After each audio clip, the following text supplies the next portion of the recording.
Okay, so now we are moving forward इसकी derivation की side. अब इसकी डेरिवेशन का भी सेम वही कॉन्सेप्ट है। करंट को इंक्रीज करने से आपके पास मैग्नेटिक फील्ड इंक्रीज होती है, और उस मैग्नेटिक फील्ड के इंक्रीज होने से फ्लक्स इंक्रीज होता है। और करंट को डिक्रीज करने से मैग्नेटिक फील्ड डिक्रीज होती है, फील्ड के डिक्रीज होने से फ्लक्स डिक्रीज होता है। तो चेंज इन करंट की वजह से आपके पास फ्लक्स में चेंज आ रहा है ना। सो ऊपर भी हमने ये लिखा था कि चेंज इन फ्लक्स जो कि सेकेंडरी कॉइल में आ रहा है वो प्राइमरी करंट के चेंज होने के डायरेक्टली प्रोपोर्शनल है ना। और for N number of loops हमने लिखा था, एन को मल्टीप्लाई कर दिया था फाइव के साथ। सो यहाँ पे भी वही सेम कॉन्सेप्ट आएगा डेरिवेशन के स्टार्टिंग में, कि हमें पता है, ये रिलेशन हमें पता है कि आपके पास चेंज इन फ्लक्स जो आ रहा है वो डायरेक्टली प्रोपोर्शनल है चेंज इन करंट के। ओके, यहाँ पे प्राइमरी वगैरह लिखने की जरूरत ही नहीं, बिकॉज यहाँ पे एक ही सर्किट है, वहां पे दो सर्किट्स थे। ओके, और दूसरी चीज, for N number of for N number of turns in the coil आपके पास फ्लक्स एन से मल्टीप्लाई हो जाएगा। सही है। अब प्रोपोर्शनलिटी को हटाते हैं, इक्वल टू की साइन लेके आते हैं, कांस्टेंट जो आएगा वो आपका आएगा एल, और आप आगे करंट को सेम लिख लोगे। सही है। ये एल आपका क्या है? This L is called self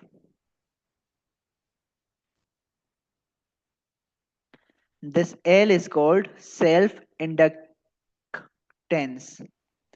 mutual induction में आपके पास एम आया था, यहाँ पे एल आया है। एम को हम कहते हैं म्यूचुअल इंडक्टेंस, और एल को हम कहते हैं सेल्फ इंडक्टेंस। Okay, fine.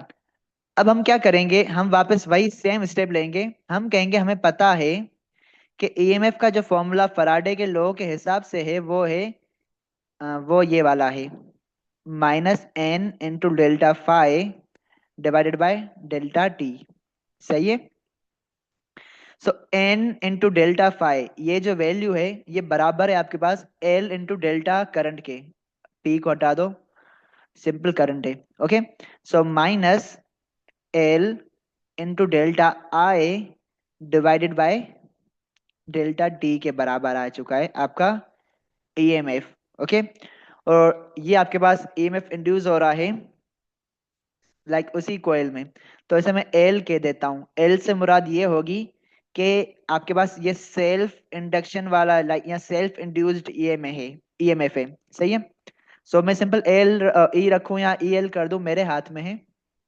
लेकिन इस तरह से मैं थोड़ा ना डिस्टिंग्विश कर सकता हूँ वैल्यूज के दरमियान फॉर्मूलाज में। ये मेरे को अच्छा तरीका लगता है। सही है। ओके, अब इसमें से अगर मैं एल के लिए फॉर्मूला बनाऊं तो वही सेम हम स्टेप लेंगे। हम कहेंगे एल आपका बराबर होगा E L divided by rate of change of current के। ओके, और फाइनल में एक माइनस की साइन आ जाएगी। अब माइनस की साइन का कॉन्सेप्ट अगर आपको नहीं पता, तो माइनस की साइन से मुराद ये होती है कि आपके पास जो ईएमएफ इंड्यूस होगा ना, वो हमेशा कॉज को अपोज करने की कोशिश करेगा। ये अपोजिशन दिखाने के लिए हम माइनस की साइन लगाते हैं, और ये माइनस की साइन आपको है ना रिप्रेजेंट करती है लेंस लॉ की इंपॉर्टेंस को। सही है। सो जाकिर एंड अब्दुल्ला, आपने थोड़ा बीच में से ज्वाइन किया, आपके लिए मैं थोड़ा रिपीट कर लेता हूँ। वो ये कि हमने जब प्रीवियस म्यूचुअल इंडक्शन में देखा तो वहां पे आपके पास यही सेम रिलेशन था कि change in flux directly proportional था करंट के, चेंज इन करंट के। हंसराज, जी। यार तुम स्कैम कर रहे हो हमारे साथ। क्यों?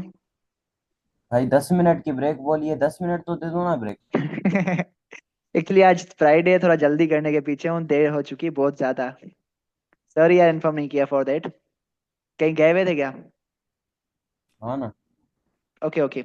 अब थोड़ा कोशिश करना। एक्चुअली मुझे कल रात को ही कंप्यूटर की क्लास लेते हुए ये पता चला कि ना अब मेरा जूम मेरे को अलाउ कर रहा है कि मैं ना कन्वर्जन के साथ साथ क्लास चला लूँ। तो अभी तक कन्वर्जन तो हो रही है लेकिन क्लास भी चल रही है,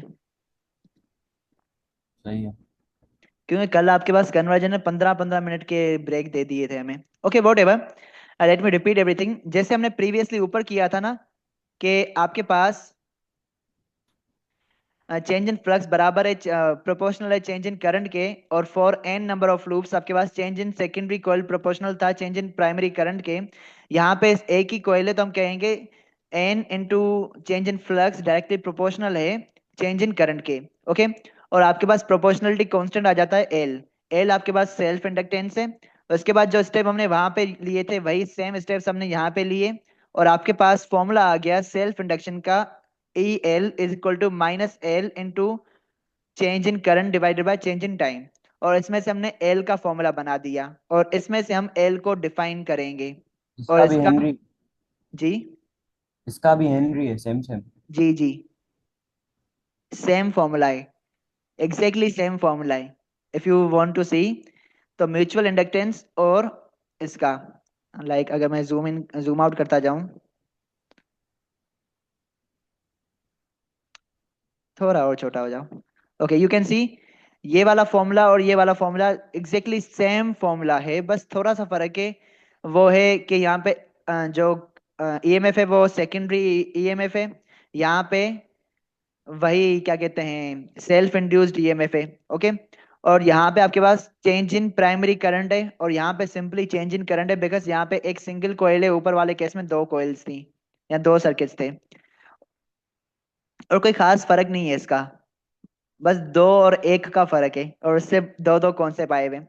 सो इसके यूनिट की बात की जाए तो आपका इसका यूनिट भी वही बनेगा, वोल्टेज सेकंड पर एम्पियर, जो कि बराबर आपके पास है हेनरी के।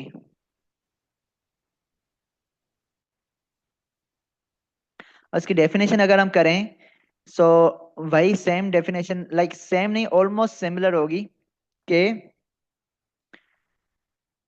सेल्फ इंडक्टेंस रेशो है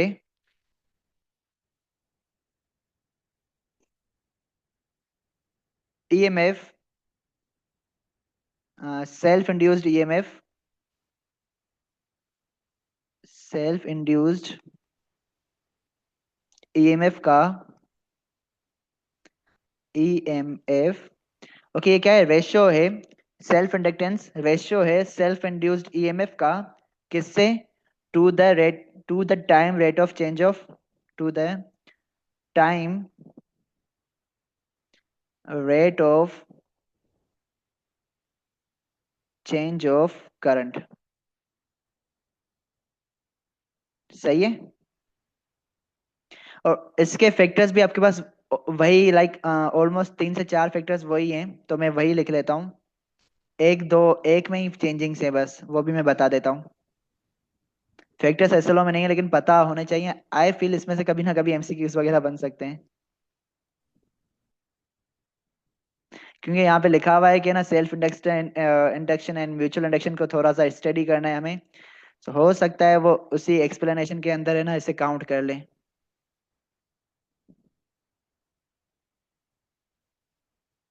ओके। अब यहाँ पे हम फैक्टर्स अफेक्टिंग लिख रहे हैं, फैक्टर्स अफेक्टिंग सेल्फ इंडक्टेंस। वो क्या है, ज्योमेट्री ऑफ द कॉइल्स है, कॉइल्स नहीं, यहाँ पे एक ही कॉइल है तो मैं लिखूंगा geometry of the coil, core की मटेरियल, डिस्टेंस बिटवीन कॉइल्स नहीं आएगा बिकॉज यहाँ पे आपके पास एक ही कॉइल है। ओके। सो ये आपके पास फैक्टर्स हैं।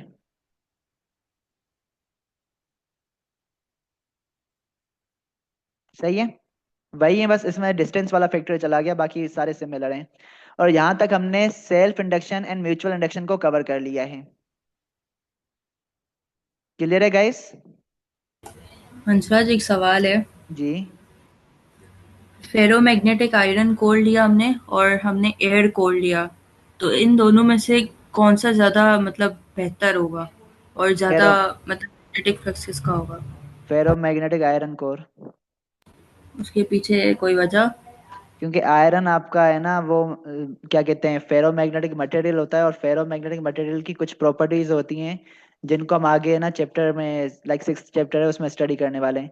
अगर इन शॉर्ट में बता दूं, आयरन आपके पास है ना सपोर्ट करता है मैग्नेटिक फील्ड को, जबकि एयर सपोर्ट नहीं करती इतना कंपैरेटिवली। सही है। हम्म। और आयरन कोर में अपना ये हिस्टीरियस लॉस भी कम होता है और एडी करंट भी कम होता है। जी जी, वो ट्रांसफॉर्मर में हम पढ़ने वाले हैं। ओके, अब देखो, अब हमारे पास सवाल था जो कि इंडक्शन और इंडक्टेंस दोनों का डिफरेंशिएशन हमें करना था। सो इस चीज को हम देख लेते हैं। आपको पता है ये चीज के,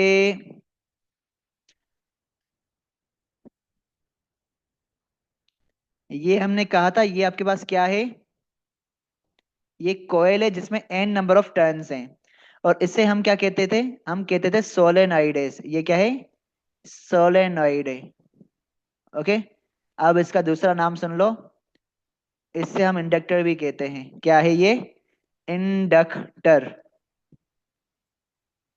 ओके, सो सोलेनॉइड को ही हम इंडक्टर कहते हैं। और यहाँ पे हम जो ये कॉइल्स लेके चल रहे थे ना, जिसमें एन नंबर ऑफ लूप्स थे, ये मैंने कहा था सोलेनॉइड्स हैं, और ये सोलेनॉइड ही आपके पास इंडक्टर भी कहलाती है। सो मैं कह सकता हूँ कि ये इंडक्टर्स हैं। ओके, अब इंडक्टर्स की कुछ प्रॉपर्टीज होती हैं जिनके लिए मैं आपको एक वीडियो दिखा दूं।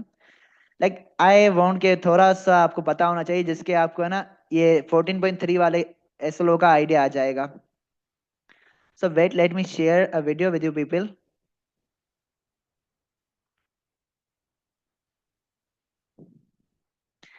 And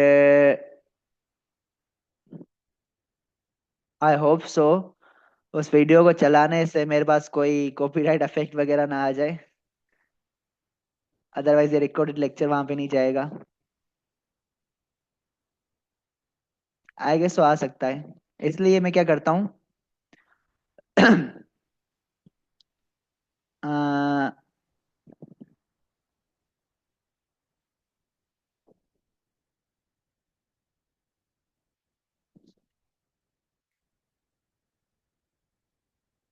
video is on in front of me. मैं ना रिकॉर्डिंग को, वीडियो के लिए रिकॉर्डिंग को अलग से कर लेता हूँ, सो दैट कोई इफेक्ट वगैरह ना आए और वीडियोस में कोई खराबी ना आए। Okay, recording post.